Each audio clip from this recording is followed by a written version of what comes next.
Welcome to this special preview of the 2022 Junior League World Series.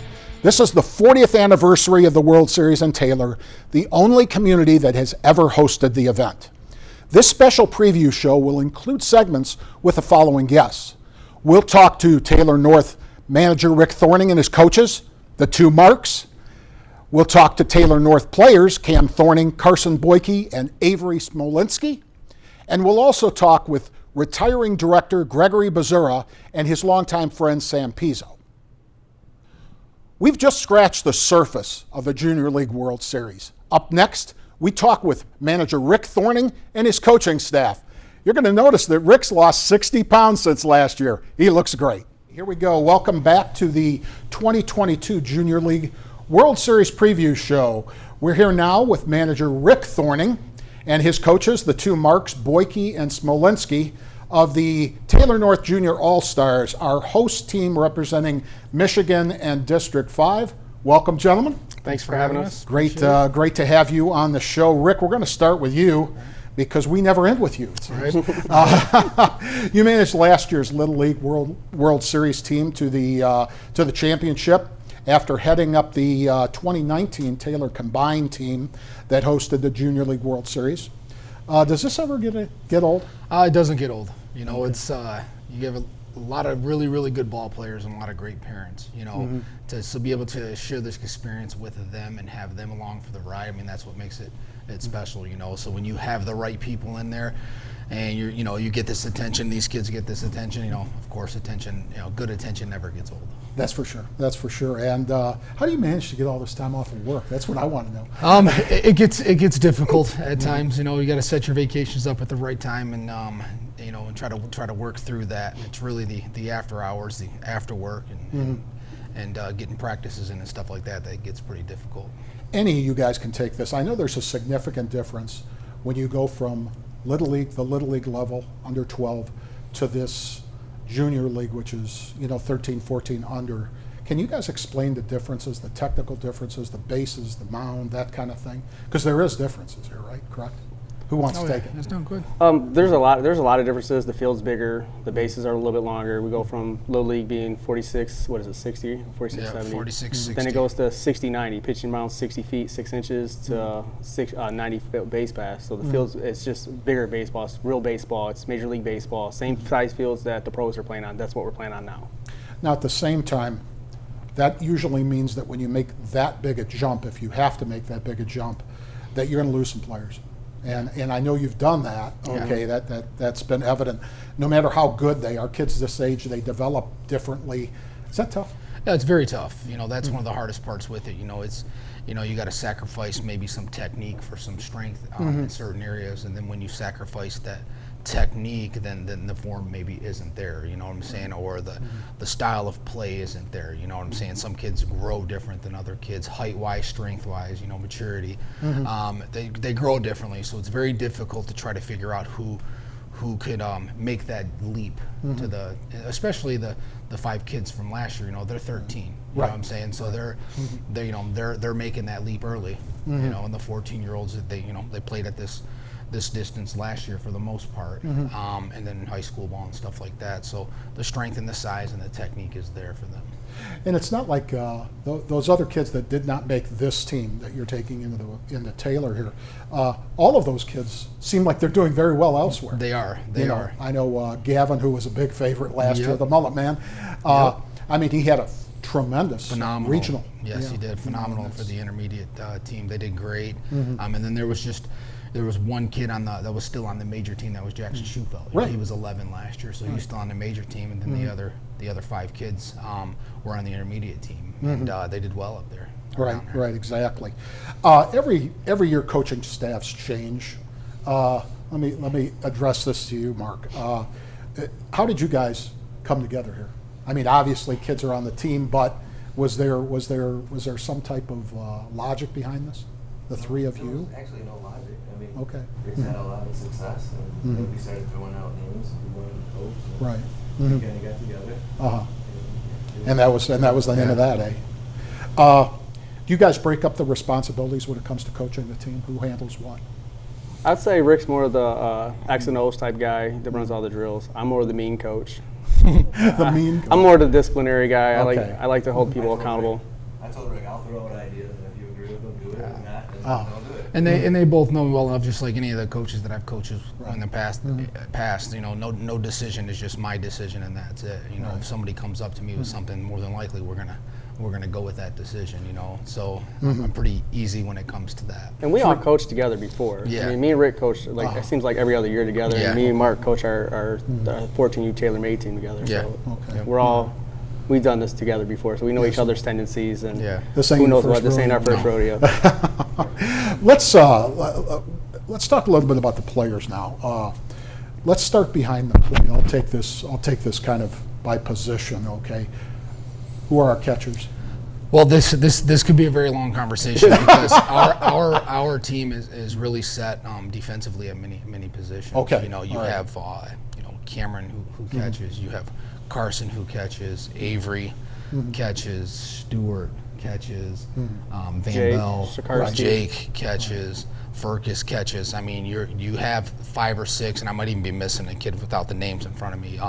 You might even be missing a kid. You'll probably see, a good 3 kids that see the plate more than the others. But which would probably be Avery and Cameron, Van Bell, Stewart. You see those kids will probably see the behind the dish more than others in this tournament. Okay. What about your infielders? So let's see. Third base could be Surma. He'll play a lot of outfield as well. Ano will play some third base. Avery will play some third base. Stewart will play some third base. Shortstop. Lucas Varner from last year has got shortstop, and Lucas. Colin Cannon might see Colin Cannon will see well. some shortstop over there. Lucas is pretty solid there. Colin's solid there. Second base, you got Seth. So Van Bell will see that there too. J.J. Miller, J.J. Miller as well. Okay. All right. Yep. Same thing for first base. First base, you got J.J. Miller, you got Van Bell, you got Avery that'll be there too. Ano, Cam could be there. We got a lot of interchangeable pieces. Yeah. So it's like every kid has a role. Their role may change one game to another. Yeah. And we tell them that every game. Like, Am I to assume that a lot of this depends on who's on the mound? Who's on I'm the mound. assuming that Yeah. can all your kids pitch? They did. So in our district tournament, we played a total of 16 innings. And the first 12 innings, we threw a different pitcher. Really? Yeah, we threw a different pitcher. And the only kid that didn't pitch on our team was Carson because he was out due to an injury. Okay. That happened in practice a week before the district tournament. So he was out, so he had 13. And then I think Cameron threw 2 innings in the championship game, and then Avery threw 2 innings in the championship game. Avery led the way with 3 innings in the entire tournament. So everybody threw. And I know we took a lot of crap last year from, they said they got 5 pitchers, nobody's got that many pitchers. They say they got 6 pitchers, nobody's got that many pitchers. But we truly do have our entire team that pitches and not just throws a baseball. All these kids pitch, and they have pitched, and they know how to pitch with off-speed, fastball location. And it's a luxury for us to have that. It's just, who goes where, once that pitching change is made, who goes where. I'm very confident throwing any one of our kids in any situation. And we got 14. Which is phenomenal. And that's really important for when you're in tournament play like this, because you may need to rotate some people in really quickly. If things get away from you at times, hopefully. And that's the thing with us. Like, if some kid's struggling, we have enough to pull him out as quick as possible. That way, he's fresh for the next game instead of burning him. I mean, we're very deep. Anybody in the outfield that's just going to be in the outfield? Not necessarily. I mean, you'll probably see some kids that are out there quite a bit. Cam will be out there quite a bit, and when he's not catching, he'll be in center field. I think you'll see Carson out there quite a bit in this, out in center field. Probably Cannon. Cannon will be out there. So you're going to see Surma out there quite a bit with the way our lineup is. And Van Bell very well could be out there too. Van Bell, you're going to see Van Bell pretty much. Van Bell strikes me as the kind of kid that you could put almost anywhere. He is a utility. He is a utility type player. Yeah, exactly. He has his strong points, but he definitely can play defensively. And I don't think I didn't miss anybody, right? No, I think we pretty much covered everybody. Yeah, and so it's you're going to see a lot of different kids out in those positions, and it's going to be fun to watch. This is by far the most versatile team I ever coached in my life. Really? Yeah. Hands down. It's scary.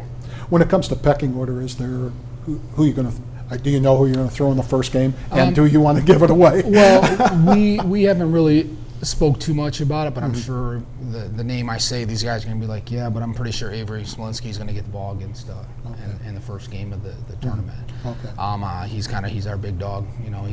He's our horse. So, and then we're going to go into this as every game is the championship game. I mean, that's how we're going to treat it. I don't think you could treat it any other way, can you? Nope.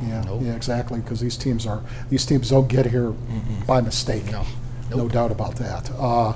The automatic qualifier, that leads me to the next question. The automatic qualifier, okay, a blessing, okay, no doubt about that, but can it be also a hindrance here? Because I know you guys getting all the way to Williamsport last time, really it was a grind. Yeah. There was a certain bit of accomplishment as you went from place to place, just like with probably any other tournament or any other field. You get to skip that. Is that a positive or a negative? It can go both ways. I mean, obviously, it's a positive that you get to be the host team, win the district, go to the World Series. Now the negative about it is we got to prepare ourselves. A lot of teams are preparing themselves. It's a negative for that too. They got to play a lot of baseball, and you could have your potential injuries, or kids getting tired or whatever it is. But we're going to prepare ourselves the best we can with. On our part to act as if we continue playing baseball. It would be nice to get on that roll, though. Yeah, hands down. Right. Yeah. Hands down. Yeah. Hands down. Yeah. We're going just like you did last We're going time. to this as the underdog in my eyes, just because all these teams are coming Always. off these big tournaments. We're the host team. Everybody thinks the host team's not supposed to be there. Right. Well, we're preparing the team, and we got a team that, to me, if we go and compete, we can make some noise. We can make some things We faced happen. the same thing in 2019. Yep. They're the host team. Nobody even credited us for scoring a run. Like, no one's even going to score a run. And then And quite frankly, you guys were there. we played well. You played very well. We played well to the end and had a chance at this thing. Right, exactly. Speaking of 19, crowds for the Junior League World Series increased in leaps and bounds when the Taylor team played. After last year's Little League World Series win that you participated in, what are you guys expecting? Well, from what I hear, expecting quite a bit, and rightfully so. I think the city of Taylor deserves that. The city of Taylor deserves to be up at that park and to watch kids wear their name, the name on their jersey. It'll be Michigan, but everybody knows that it's the city of Taylor that's there, and they deserve it. And I think that the crowds will be out in force. I really do. There's going to be a lot of excitement from last year. Oh yeah. Yeah, there is no doubt about that. I mean, you guys were here. I know I was too. And Rick, when you guys were gone, I mean, it was a madhouse around Taylor. Anytime one of your games got close, it was.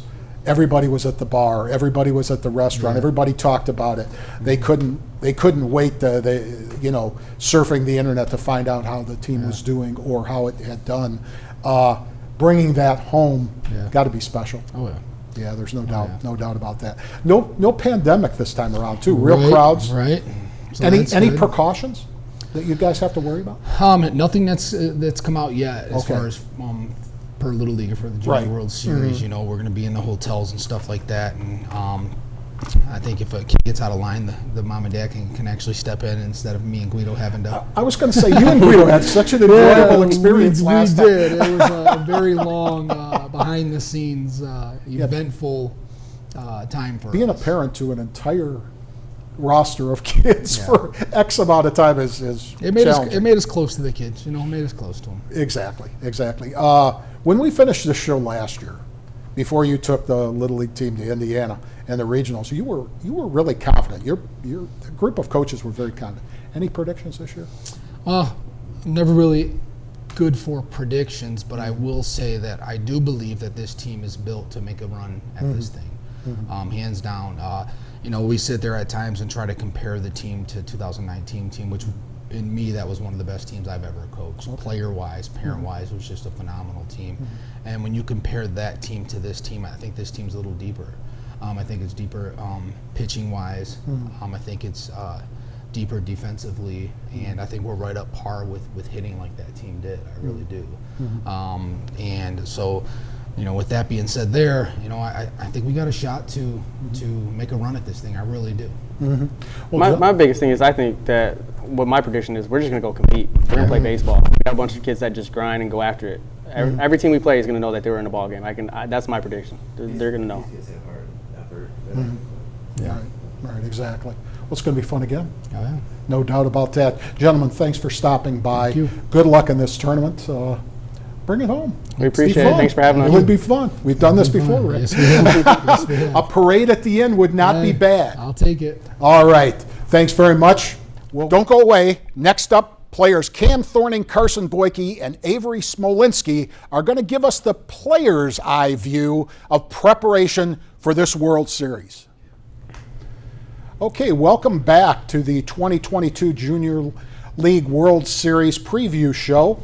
We're here now with players Cam Thorning in the middle, Carson Boyke right here, Avery Smolinski over there of the Taylor North Junior All-Stars, our host team representing Michigan and District 5. Welcome to the show, gentlemen. Thanks for having us. Alrighty, it's always a pleasure to see you guys.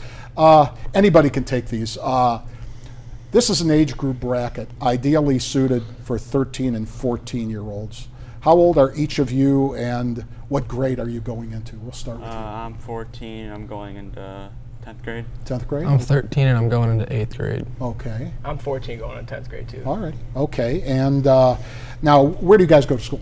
Trenton High School. I You go go to to Trenton High School, really? Okay. Brownstown Middle School. Okay. Taylor High School. Taylor High Yeah. School. Okay. All righty. So you're going to be the local guy.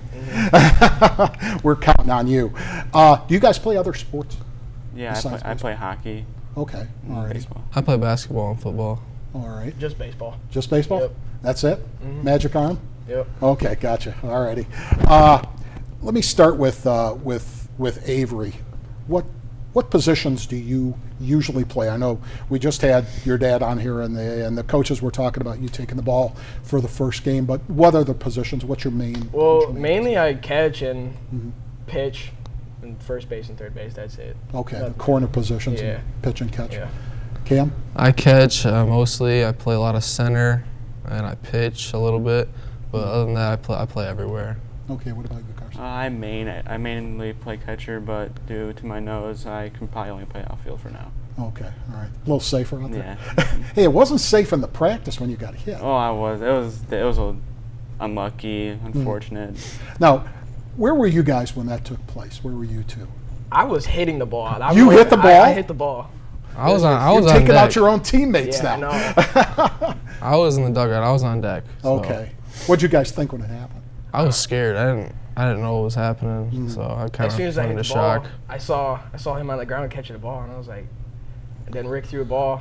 I hit it, goes straight at his head. Oh, man. Yep. And you don't remember much? No.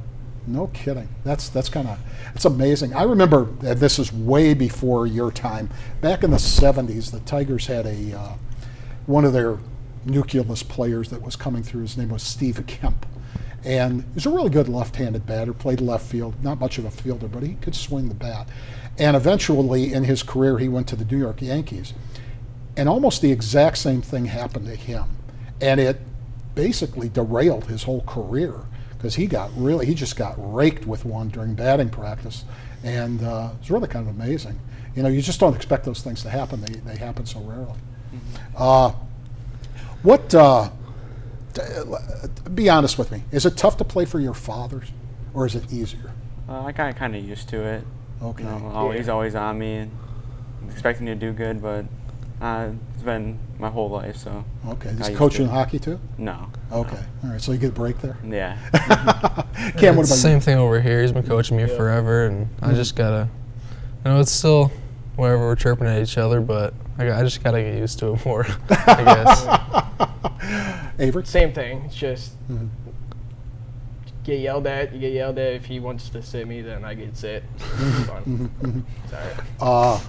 Cam, in 2019, your brother Andrew was Yeah. part of the combined team that hosted the Junior League World Series. Did you tag along at that time, and did you take anything away from that Oh experience? yeah, I followed them everywhere. I was watching all their games. I was in the hotel with them, so I kind of gotta look at what we're gonna be going through. Okay. All So righty. it's So good.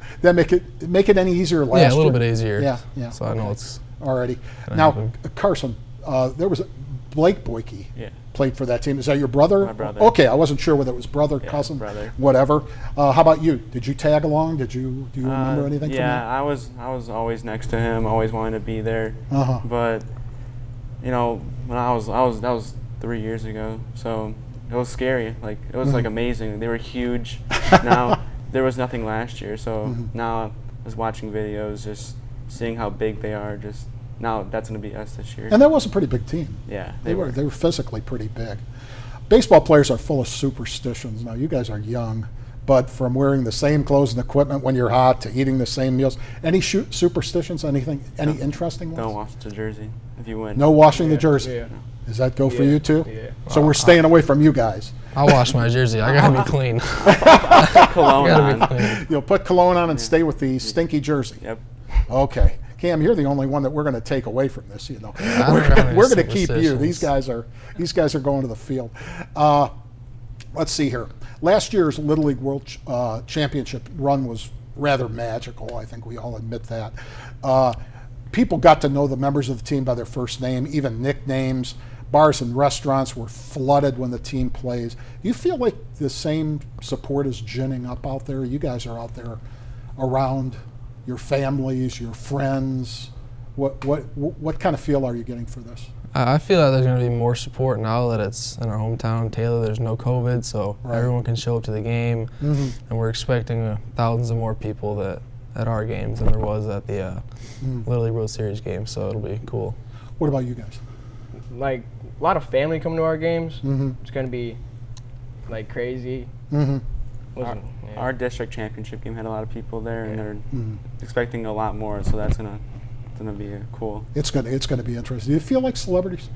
Not yet. Not yet. Yeah, not He yet. probably, Cam, what he about probably you? does. I mean, I don't know. How have you? Not really. Has that been? Is that difficult to handle? Not really. I mean, it's not like the MLB or anything, so Right. you know, it's not too bad. Anybody give you garbage at school or anything like that, or is No. it mainly the? It's good. It's good. Good talk, Everything's, yeah. Everything's fine. Well, ever since you grew the mustache, they don't mess around with you, right? No. Oh, what about? What do you expect from the international teams? Now, that's something that you guys didn't see last year, okay? And they've been highly successful in this tournament. I mean, Taipei has really kind of cleaned up for a long period of time. Hawaii's been up there, although they're not an international team. What's your feeling going into that? Is it just going to be another ball game and another team, or Yeah. what do you take Like, from that? More great competition, better pitching, better defensive, great hitting from other teams. It's going to be a lot more difficult than what you expect. But yeah, Do you guys feel any pressure headed into this? Not yet, but I'm sure when we get there and there's going to be thousands of people there, it's going to be a little more different. But most of those people are going to be behind you, right? Yeah. Yeah, and that's always good. What would success be in this tournament for you guys? I feel that if we win 2 or 3 games, I feel like that's pretty successful. I don't think we have to go in and win it. I just want to make a good run. Cool. You guys agree? yeah. Yeah, pretty cool. Well, that's good. That's good. You guys know the host team's never won this thing, right? Yeah. Okay. So I don't want to jinx you, but any predictions? If we just go out there and play, I know we can do it. We have the kids to do it. This is the age. If anyone's going to do it, it's going to be us. How about you, Cam? I don't really have any predictions. I'm just hoping for the best. All righty. Avery? Yeah, just hope we go out there and play, do our best, and see how we do. Okay. Well, all I can say is I know your dad was sitting here on this set last year, and a lot of people said, oh, this is great. They're going to regionals. They're going to Indiana. It's going to be fantastic. And then it slowly was like a ball rolling down a hill. Don't be surprised. I mean, you guys have the talent to do some of this stuff, and it's going to be fun. It's going to be a challenge, but it's going to be fun. I want to thank you guys for stopping in. Good luck in the tournament, okay? And if you get the ball, we'll be counting on you. All right. All right. Thanks a lot. We'll catch you on the next segment. In some ways, this is the end of an era and the beginning of a new one. The only director the Junior League World Series has known, Greg Bzura, is retiring. Greg, now 84, has dedicated much of his adult life to the volunteer director's position, guiding the World Series for the best teams in the 13 and 14-year-old bracket from around the globe. The new director will be his son, Dan. This is the first Junior League World Series since 2019, when Golden Hill Little League of Fullerton, California was crowned champion. Fullerton beat the Radames Lopez All-Stars 8-3 in the championship final. Since then, the World Series has been canceled twice for COVID-19 pandemic-related concerns, first in 2020 and then last year.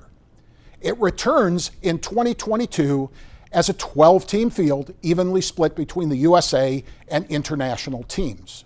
Representing the United States will be teams from the East, Central, Southeast, Southwest, and West regions, along with the host team from Taylor, Michigan, the Taylor North Little League Junior League All-Stars, the state's District 5 champions. Representing the rest of the world will be the teams from the following areas: Asia Pacific, Australia, Canada, Europe, Africa, Latin America, and Mexico. The Junior League World Series was created in 1981 for 13-year-old Little League teams. Previous to that, 13-year-olds were housed in the Senior League, which accommodated players up to 15 years old. The original tournament invited only teams from the U.S. and was won by Boardman, Ohio, which beat Richmond, Virginia 4-0. Since then, the tournament has changed a lot. Puerto Rico was added in '82, Mexico 4 years later. Canada started participating in '88, Europe in '90. A host team, the state champion from Michigan, played in the tournament in the late 1980s. The host team concept returned in 2018. If you're counting, Taiwan has won the most Junior League World Series with 7, 6 straight beginning in 2013. They are a tough out in this tournament. California and Puerto Rico have each won 5 times. A footnote: the host team has never won the Junior League World Series, but this year's Taylor North team has 5 players: Thorning, Jacob Furcus, Jackson Surma, Lucas Farner, and Ethan Van Bell, who played on last year's Little League World Series champion. Around Taylor, we learned last year to never say never. Very few people know the Junior League World Series like retiring director Greg Bzura and his longtime volunteer friend Sam Pizzo. We'll get some behind-the-scene takes from Greg and Sam next.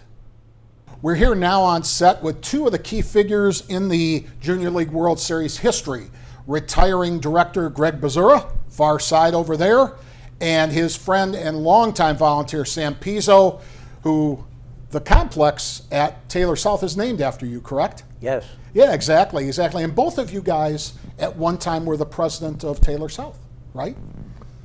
Back long time Back ago. a long time ago. Yeah. Back a really long time ago. Well, welcome, gentlemen. It's great to have you here. Before we get into our discussion here back and forth, I want to read you something, okay, Greg? And this is for you, okay? Directly from Stephen Keener, okay, who is the president and CEO of Little League International. On behalf of everyone at the Little League International and all those who have had the pleasure to experience the Junior League Baseball World Series over the past 40 years, we would like to thank Greg Bzura for his unwavering commitment to this incredible event and congratulate him on a well-deserved retirement from his role as tournament director. Greg was instrumental in bringing this World Series to the city of Taylor, and thanks to his leadership and support, we continue to be able to provide hundreds of teenage baseball players this unique opportunity each summer. We wish him well in his next chapter and look forward to continuing work with his son Dan on the future of this memorable event. That's pretty nice. That is. Yeah, you don't get that every day. So, and I'm sure the family doesn't get. They're probably kicking you out of the house now. Well, that's Dan's job. Oh, okay. Yeah, there you go. That's for sure. Let me start out by let's jump into the deep end of the pool and let me test your memories a little bit here. When the Junior League World Series started, okay, why did it start? Why did it begin? I assume that it was to fill the void of 13-year-olds or what? Well, we can probably both answer that, but I know I used to think that everybody's got a tournament. We got some good players. We got some good parents. We got everything that it takes. And why don't we have one? And I think we got started with just a local program. Okay. I remember I was the manager of the Dodgers. Sam was the manager of the Red Sox, and he was always winning championships. So we said, we got to find somebody to beat Sam's team. And so it was that we never thought of World Series, okay? But Little League's construction, for every division that you have, you're in the same as the rest of the world. Right. So therefore, Taylor would be in Michigan District 5. And what happened was, here, we get all our orders from Williamsport. They tell us what we can do and what we can't do. And they determined that they were going to expand the Junior League World Series to include a host team. That way that may get you more fans and more players, etc. So I was quick to get on the phone and say, well, what's your definition of a host team? Because I didn't think a host team would be anywhere near good enough to do that. Well, they eventually came around and said it'll be your District 5 champion. Okay, I see. Okay. And so we used to have bonfires after games and so forth and get together. But it was the Taylor North end. There's four Taylor Little Leagues. Right. And we used to all say together that if we could all play together in one team, we would be as good as anybody in the world. Right. And of course it never happened, but it did happen when they said a host team. Right. And I asked for what's the definition of the host team. I'm thinking that we're the host, Taylor South. Taylor South is going to be embarrassed. And one thing I don't ever want to do is embarrass kids. Sure. So I said, how is that possible? And he says, well, it'll be the district champion. Gotcha. I said, oh, fine, that'll work. So they got to earn their way in one way or the other. Well, and that became Little League politics then. You either had to get together with who. I had nothing to do with it. Sam had nothing to do with it. But it turned out to be 3 of the 4 Little Leagues in Taylor. Right. And therefore the name Taylor North. Right. And so why it wasn't including Taylor South, that's none of our business. We don't know. But I was surprised. But there was a different makeup in that I think that was the first year that they did it, and it was for USA only. There was no international. Right. And we didn't know that. I think part of the draw of our tournament is the international. Yeah, because the international teams have been very, very powerful in this particular team. And that to me was a positive start because nobody knows we're alive anyway.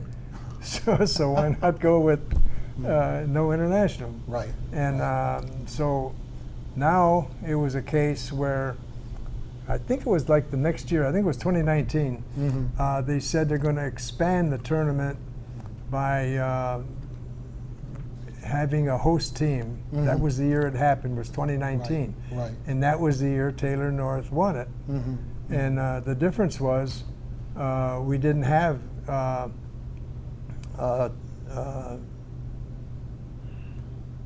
I'm trying to think. I think they won or didn't win a game. Well, in 2019, they did pretty well. Okay, the Taylor combined. They were very competitive. No yes, question they were about very that. competitive. They won a couple, and they came within a few outs of the final. And so that made for proof that we have to have more involvement. Right. And of course Taylor did it in Williamsport. Well, nobody had a teenager. Everybody was 12 and under. Right. Where they found out the base paths are a little longer, but they're shorter in Williamsport. Right.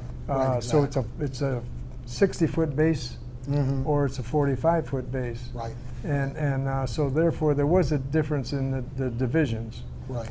So now this year I understand that I heard this from the spokesperson for the Puerto Rico team. He informed me that there's no Asia Pacific tournament this year, but there is a Taipei regional tournament. Okay. So there will be a Chinese Taipei team. Right. But there won't be China, for example. They're not going to be involved. Gotcha. And of course, that's world politics too. So Right. Yeah, and it's amazing what's going Yeah. on because they're having problems with COVID over there and things like that. So Exactly, yeah, right. there's no doubt about that. Okay, let's skip over something here. The last 2 summers, you were supposed to have your 40th in 2020, and then that got stopped by the pandemic, and then last year, again, no tournament due to the pandemic. correct. It had to be tough. Was it really tough on you guys? Because you're used to 39 straight years of Augusts with kids coming in from all over the world. Sam? Well, for me, I thought it was a little bit of a break. I enjoyed it for 1 year, and then I was set to go the next year. Then it didn't happen. Right, exactly. Greg, what about you? Did you? I kind of took it in stride, but it was a shock. It was a shock. Especially that last year. Because last year, I think everybody kind of expected it to go, and then boom, Yeah. nobody went except, the Little League, the Yeah. actual Little League in Williamsport. That worked out very well for Taylor North, oddly enough. But a lot of people forget how difficult something like this is to put on. And I was looking back in history, and back in 1988, which is a long time ago, before the 8th Junior League World Series, you guys had a big fire. The original press box and the dugout were destroyed. Yet you guys came back, you pulled everybody together, you got everything done, and you went off on schedule. Do you guys remember much about that? Well, That had to be tough. It's hard to forget that because I think our motto or the word was it was 93 days before the start of the World Series. I believe it was, yes. And it was amazing how we didn't even recruit. People just came from everywhere. They gave us money, they gave us help, they gave us labor. What we did where we had to buy things, they were bought with donated money. So it was a miracle. It was we still call it a miracle. It's amazing. Yeah, it's really amazing how people pull together Yeah. when things are tough. I noticed that when I worked for the News Herald for what seemed like ever. You look around downriver, and it seemed like when people were in their toughest situations, everybody pulled together and supported Yeah, them. that's exactly what happened. Yeah, exactly. When you look back at 40 years of World Series in Taylor, you have any real big favorite memories? Anything that jumps out at you as like the top memory, Sam? You caught me in a. I'm trying. Well, some of the things that happened, like the 1 year, everybody was worried about the airplane that crashed at Metro Airport. We were waiting for a California team to come in, so we were all worried about that. That's probably one of my biggest remembers about that. But thank God it wasn't Right, that wasn't them, plane. yeah. And everybody was worried, and he was getting 1,000 phone calls. Is it our plane? Meaning other kids at the other teams. So that's one of my biggest memories. How about you, Greg? Anything jump out at you when you're thinking back? I would say the fire. Okay, fire. Yeah, the fire was because I think we were having a recreation committee meeting in the Sheridan Center, which was on the site. Okay. And somebody called in or walked in and said, "Hey, there's flames down there." Oh my. And I remembered crying. Well, I can imagine. Yeah, it was a real shocker. Before we started taping this, both of you guys were talking about key volunteers in the past. I know one of your quotes when you were talking to Dave Gorgon for the magazine story that we're going to put out in August. You were saying that the Junior World Series effort, the campaign, has never been about one person or an individual or something. It's always been about the team, the volunteers. You brought up Timwitz, who is no longer with us. Who are some of the volunteers, and what can you say about those volunteers? Because you guys have a dedicated core group that comes together to make this thing work. Yeah, that would take a long answer. Yeah. We've had real bad luck, okay? So, I mean, we've had more people pass away And we actually have a memorial garden, and it was started in memory of my wife being the first one to pass away. Okay. And it's gotten bigger and bigger and bigger, and it's like this year we probably had 3 or 4 of them die since the last tournament. And Sam mentioned the great thing that airplane crash. Really, we now know a lot of people are paying attention to the tournament because they were calling to see if their team was in that plane. No kidding. Wow, that's kind of amazing. Yeah. You know, that memorial garden is very pretty out there. Yeah. It's very well kept. The grounds are pretty. If people haven't been to Heritage Park and gone to Junior World Series Field, it's well kept, and it's a very nice site. You know, in the back of Heritage Park. Over the years, you must have developed long-time friendships with people from all over the world. Does anybody stand out when it comes to teams, coaches, supporters, families? Well, I can give you one story. Okay. My kids in 1982 wanted house kids, but my kids were still living in my house, and I go, we can't house kids. I ain't got time to feed them and all that kind of stuff. I said, I got too much to do. I got to do this and do that. And my kids said they would take care of it. I said, okay.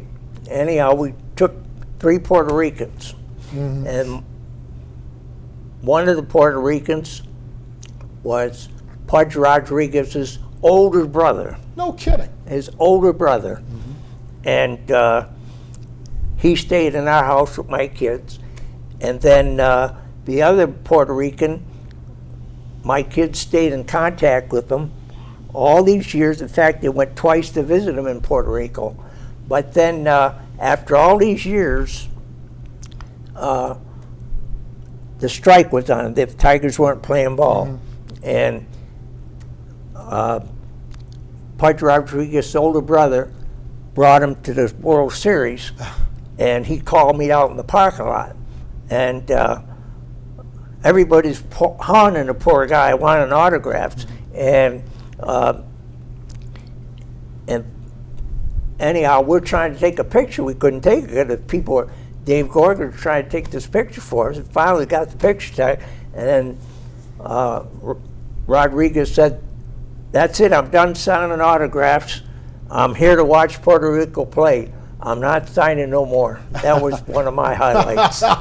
Well, it's not every day that Pudge Rodriguez shows up anywhere, much less the Junior League. Another part, when that, his brother, his older brother, I had all the equipment in my middle shed, and I brought him in that middle shed because I had to get some helmets for teams that were cracked, and he told me, oh, was I ever amazed seeing all that equipment in there? I never seen so much equipment in my life. That was a big impression on him.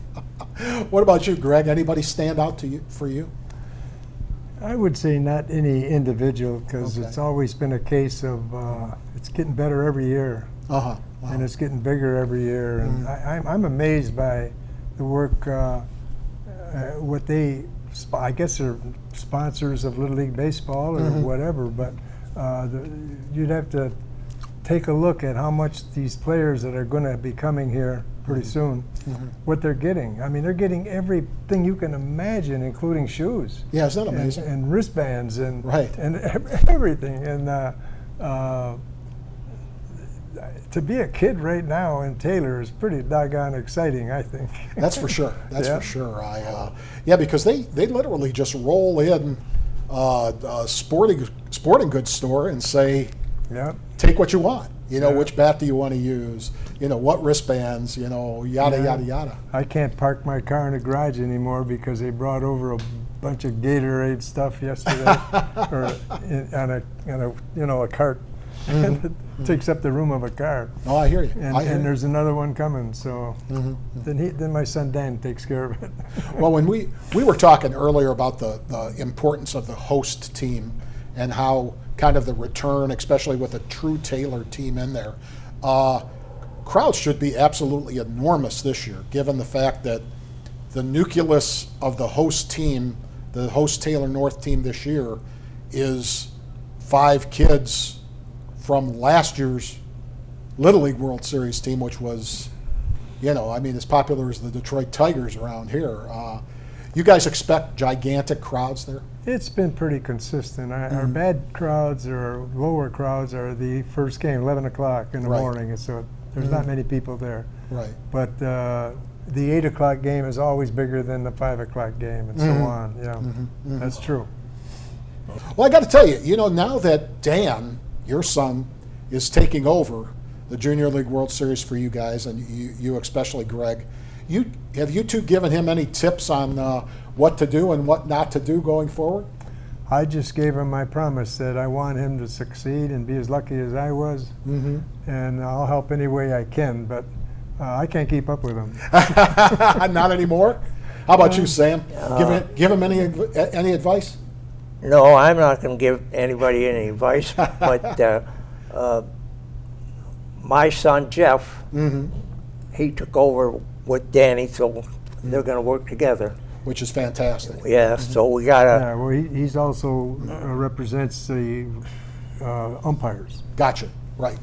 So, Which is very important. You have all of that going together. No doubt about that. We were joking before the show started.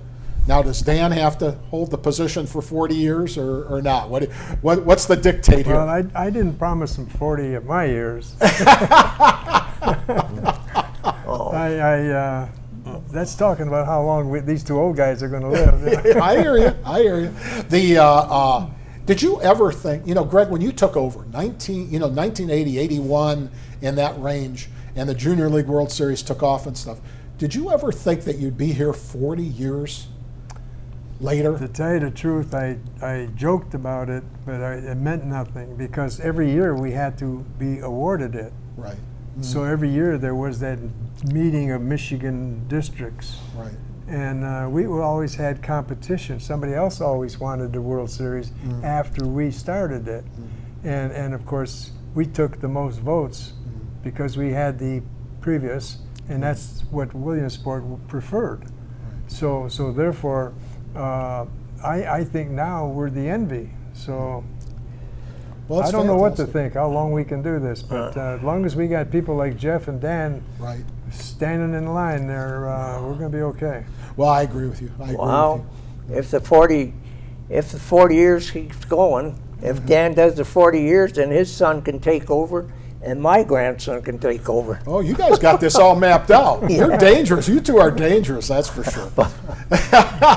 Well, gentlemen, it has been an honor to have you on this show. Congratulations in your retirement, Greg, and on the Junior League World Series as a whole. Both you guys have done a magnificent job for Little League in Taylor, and the success of Little League in Taylor is somewhat about you guys, in all honesty. I know you'd never admit to that, but that's just luck.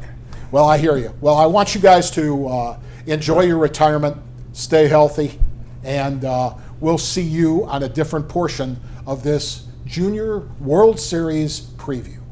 The series will begin with opening ceremonies at 8 p.m. Saturday, August the 13th. Everything's at Heritage Park on the back fields. Opening games will occur on Sunday, August the 14th. Games will be played at 11, 2, 5, and 8. Remember, Taylor North plays its opening game against the representative of the USA region in the 5 o'clock game. Get there early because it's going to be a big crowd. The USA and International Pool Championship games will be held on Friday, August the 19th. The Junior League World Series Championship game will be held on Sunday, August the 21st. That's about it for the 2022 Junior League World Series special. I'd like to thank all our guests for appearing on the show. For Samantha Rickert and Joe Camilleri behind the scenes, I'm your host, Karl Ziomek.